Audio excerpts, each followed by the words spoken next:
Hello. Welcome. You are here, and the evening is warm, and the rain is soft, and there is nothing ahead of you now but rest. Whatever this day held, whatever tasks filled your hours, whatever small things you did without noticing, without savoring, without pausing to feel how good it was simply to be alive and doing them, you can pause now. The day has given you back to yourself, and the evening is waiting, and it has prepared something simple and beautiful for you. So let us begin with your breath. Breathe in, slowly, through your nose. Let the air come to you warm and heavy, carrying with it the smell of rain on green leaves, the sweet wet scent of tropical earth, the faintest thread of jasmine from somewhere along the shore. Fill your lungs the way the backwaters fill with rain, slowly, gently, one drop at a time, until everything is full and still and calm. Hold it there for a moment.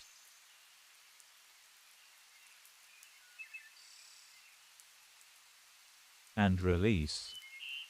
Let the breath leave you in a long, soft stream, like warm rain sliding down a palm leaf, unhurried, following gravity, following the easiest path. Feel your body soften.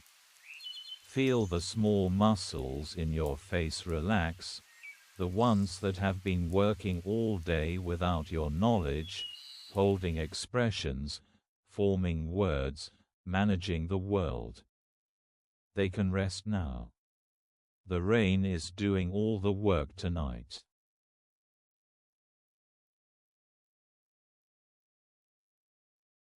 Breathe in again. Slowly. Let the warmth of the air fill you. Let the scent of rain and green things and rich, dark water fill you. And notice how good it feels. Just this. Just air entering your body, just the simple mechanical miracle of being alive and breathing, this gift you have received every moment of every day and so rarely paused to appreciate.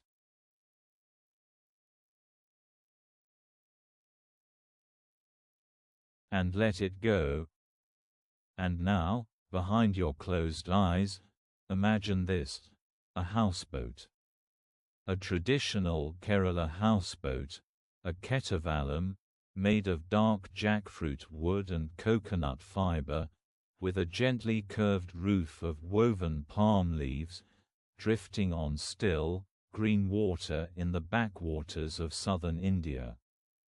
The rain is falling softly. Oil lamps are burning inside.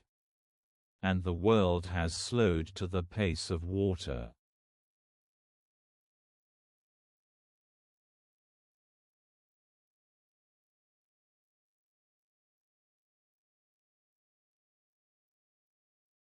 Now let your breathing settle into its own rhythm, the rhythm it has always known, steady and faithful as the rain on the roof above you. Let your attention drift downward through your body, gently, the way rain drifts down through the canopy of a palm tree, touching each frond, each surface, before continuing its slow descent to the earth.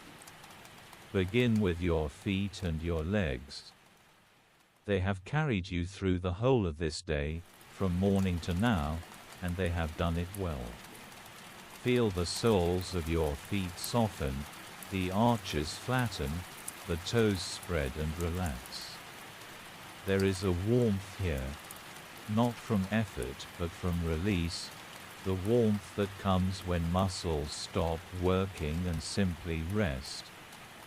Let it travel upward through your calves, your knees, your thighs, loosening everything it touches, dissolving the small tensions that accumulated without your noticing, the way silt accumulates at the bottom of still water.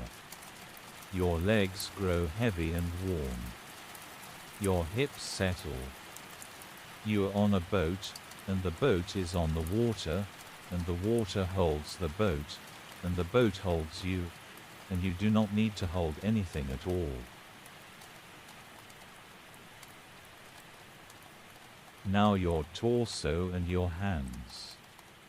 Your lower back releases, and the relief is immediate and deep, like the relief of setting down a bag you forgot you were carrying. Your stomach softens. Your chest opens. And your hands, let them rest with fingers uncurled, palms warm and open. Think of how many small things your hands have done today. How many things they have lifted, and opened, and held, and touched. Each one of those things was a moment of being alive.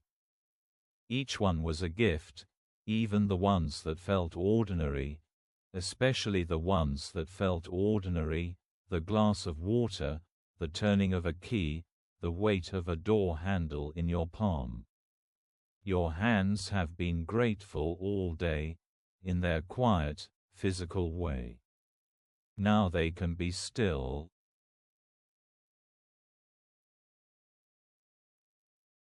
And your shoulders, your neck, your face. Let your shoulders drop. Let them fall as far as they want, which is always farther than you expect, because you have been holding them up all day as though the sky would collapse without your effort. It will not. The sky holds itself. The rain falls from it freely, and the sky remains. Your neck softens. Your jaw loosens. The muscles around your eyes, those extraordinary muscles that have helped you see the world all day, every texture, every color, every face, they can close now, gently, the way flowers close at dusk, not because the world has ended, but because it is time to rest, and there will be more to see tomorrow.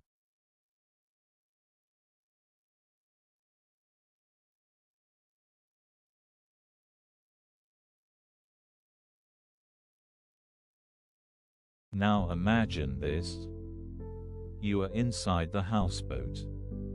The kettuvallam is longer than you expected, a narrow, graceful vessel with a low, arched roof of woven palm leaves that creates a sheltered chamber within, like a room that happens to float. The walls are dark jackfruit wood, smooth and warm to the touch, polished by years of rain and river and careful hands, and they curve gently inward as they rise to meet the roof, so that the whole interior feels rounded, embracing, like being held inside a cupped hand. You are lying on a cushioned platform that runs the length of the boat, a thick cotton mattress covered with a clean white sheet, firm beneath you, with bolster pillows in cream and indigo at your head. The fabric smells faintly of sun and soap, the clean, simple smell of things that have been washed and dried in warm air, and it is one of those smells that you do not think about when you encounter it, but that your body recognizes instantly as safe, as home, as good. 2 brass oil lamps sit on a low wooden shelf along one wall, their flames small and steady behind glass chimneys, casting a warm amber light that makes the dark wood glow like honey. The light moves slightly with the almost imperceptible rocking of the boat, not enough to feel, only enough to see, a gentle breathing motion in the shadows on the ceiling, as though the boat itself is slowly inhaling and exhaling in time with the water beneath it. Through the low, arched windows, open to the evening air, because the warmth does not require glass, You can see the backwaters stretching out in every direction, still and green and infinite. Coconut palms line the banks on both sides, their long trunks leaning slightly toward the water as though bowing to it, their fronds high above making a continuous soft sound in the rain, a whisper that is not quite a rustle and not quite a hush but something between, the sound of green things drinking. The air that comes through the windows is warm and damp and sweet, carrying the smell of rain on tropical leaves, of wet earth, of water hyacinth, and beneath it all, the rich, dark, ancient smell of the backwater itself, a smell of life, of growth, of things being nourished. And on the low shelf beside the oil lamps, someone has placed a small brass cup of chai. It is still hot. You can see the steam rising from it in the lamplight. And the smell reaches you before you lift it. Cardamom, ginger, cinnamon, clove, black tea, warm milk, a smell so layered and so comforting it is almost an embrace. You take the cup in both hands and the brass is warm against your palms, and you drink, and the chai is sweet and spiced and perfect, and the warmth of it spreads through your chest like a kind word spoken at exactly the right moment.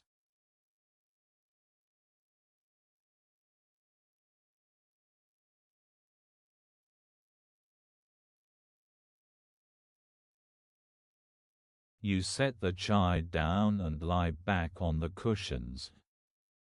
The bolster pillows cradle your head and neck, firm and supportive, and you look up at the underside of the palm leaf roof, and it is beautiful. The leaves have been woven in overlapping layers, hundreds of them, each one placed by hand, each one a small act of care, and they form a dense, tight canopy that keeps the rain out while letting the sound of it in. And the sound is extraordinary.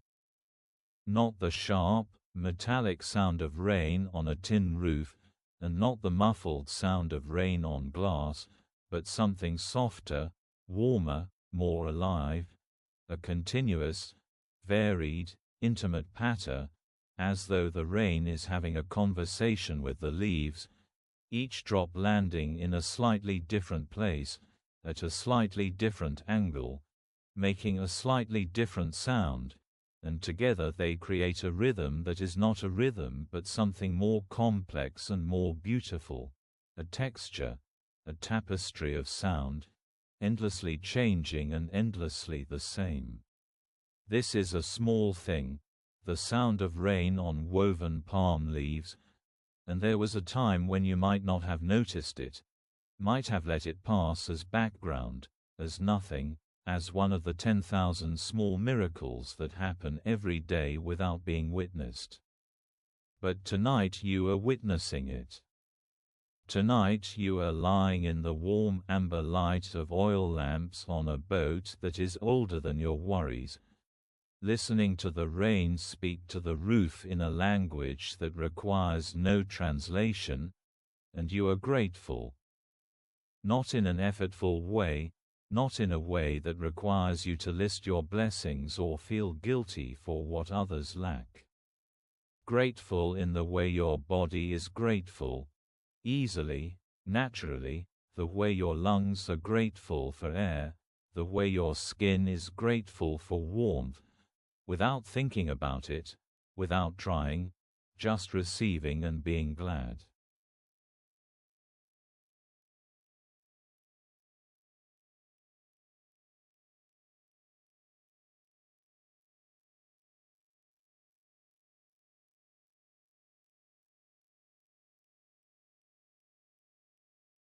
You turn your head toward the nearest window. The backwater stretches out from the side of the boat like a sheet of dark green glass, and the rain is falling on it, and every drop makes a perfect circle that expands outward in concentric rings, and the circles overlap and intersect and merge, and the surface of the water becomes a living, moving pattern of endless complexity, and yet it is also, somehow, perfectly calm. This is what abundance looks like when it is not trying to impress, not a display but a process, not a performance but an offering, rain giving itself to water, water receiving it, the surface shivering with the gift and then returning to stillness, and then shivering again, and none of it wasted, and none of it held back. On the far bank, perhaps 20 meters away, a row of coconut palms stands dark against the last light of evening. Their trunks are slender and impossibly tall, leaning at gentle angles that would seem precarious if they were not so clearly at ease, and their fronds are spread wide against the sky like open hands, catching the rain, releasing it, catching it again. Beneath the palms, the vegetation is lush and dense and green, banana plants with their enormous, improbable leaves, flowering shrubs in white and pink, vines climbing over everything with the slow patience of things that have all the time in the world.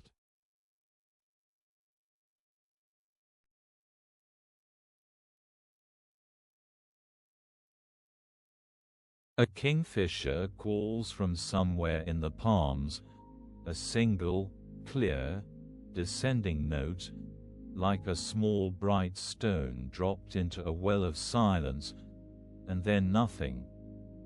The bird has said what it needed to say, and now it is quiet, and the rain resumes, and you are held inside this moment the way the boat is held inside the water, gently, completely, with no effort required on your part and no possibility of sinking. The boat drifts. Not toward anything, not away from anything, just drifting, carried by the faintest current, moving at a pace so slow it is almost indistinguishable from stillness. The oil lamps flicker gently with the movement, and the amber light shifts on the dark wood walls, and you notice, on the shelf beside the empty chai cup, a garland of jasmine flowers. Small, white, star-shaped flowers strung on a thread, the kind that are sold in markets all over southern India for a few rupees, the kind that women wear in their hair, the kind that are offered at temples, ordinary, inexpensive, unremarkable, and yet the scent of them fills the entire boat. It is a scent that does not announce itself but arrives gradually, the way evening arrives, the way sleep arrives, 1 degree at a time until suddenly you realize it is everywhere. Sweet, but not heavy. Delicate, but persistent. The kind of scent that makes you breathe more deeply without knowing why, that makes your shoulders drop without being told, that makes something behind your sternum loosen and soften, some small knot you did not know you were carrying.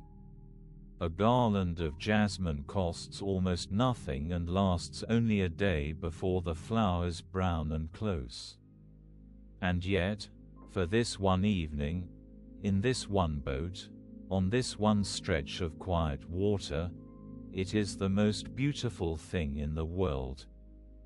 And that is what gratitude is, perhaps, not a grand emotion reserved for grand occasions, but the willingness to notice that the most ordinary things are also the most astonishing, if you are still enough, and slow enough, and present enough to receive them.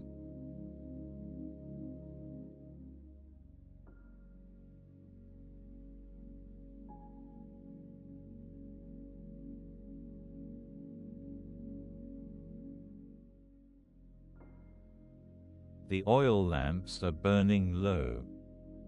The flames have shrunk to small, golden points, and the light they cast is softer now, closer, as though the lamps have drawn their warmth inward, concentrating it into a smaller, more intimate circle. The boat drifts on. The rain whispers. The jasmine breathes.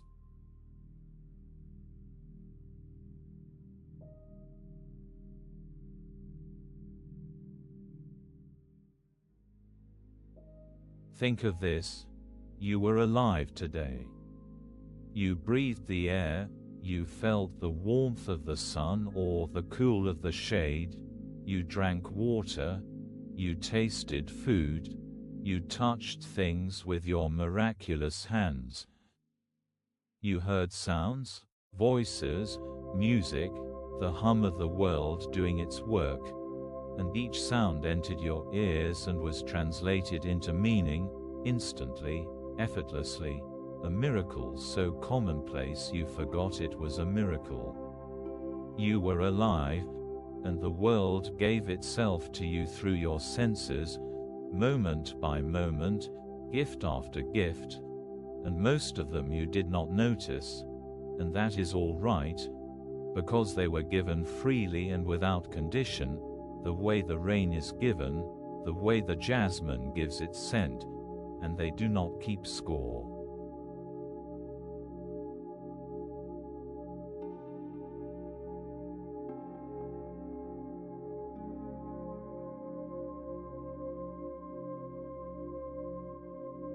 The water is sleeping. The palms are sleeping. The kingfisher is sleeping in its branch above the backwater. The jasmine is sleeping, its petals closing slowly in the dark. The rain is sleeping on the roof, falling lighter and lighter, almost finished, almost silence. And you are held here on the water, warm and still, drifting on a current so gentle it is indistinguishable from rest.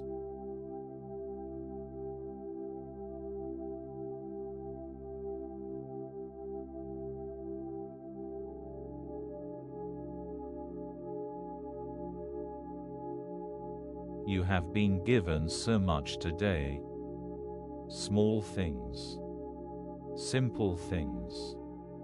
The unremarkable, extraordinary things that make up a life. And now the day gives you one more thing, its ending, and with it, the permission to close your eyes, and float, and let the water carry you, and be grateful for nothing more than this: warmth, rain, dark wood, lamplight, the scent of jasmine, and the great, simple mercy of being alive and being tired and being allowed to sleep.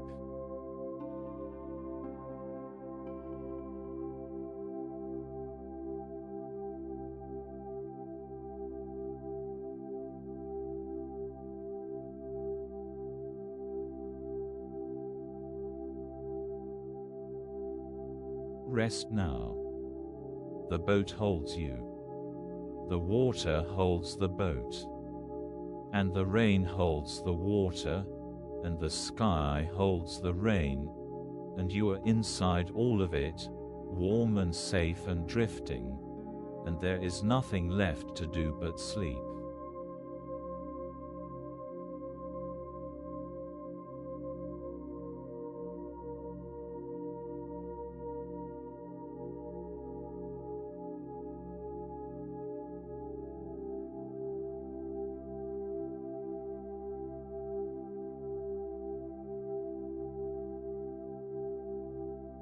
The rain whispers.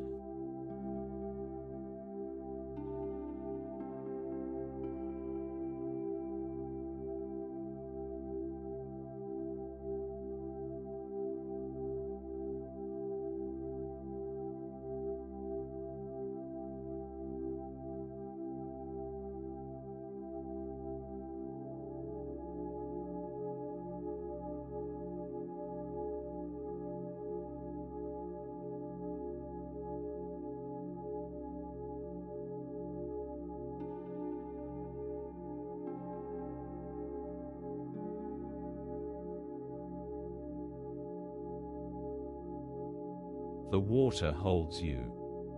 You are safe.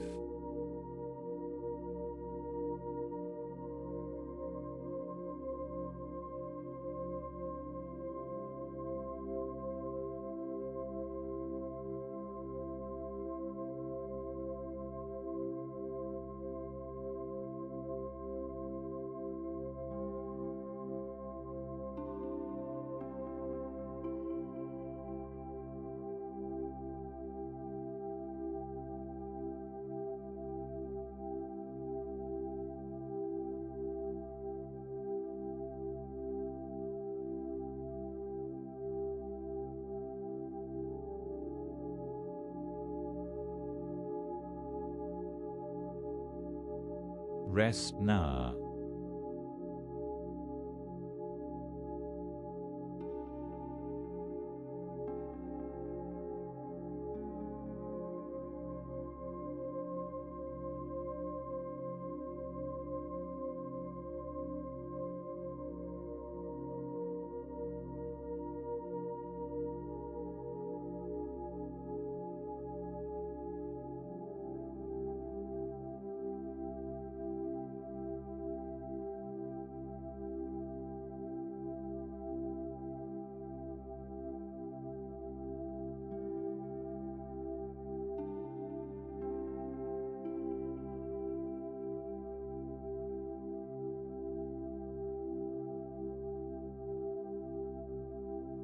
Sleep.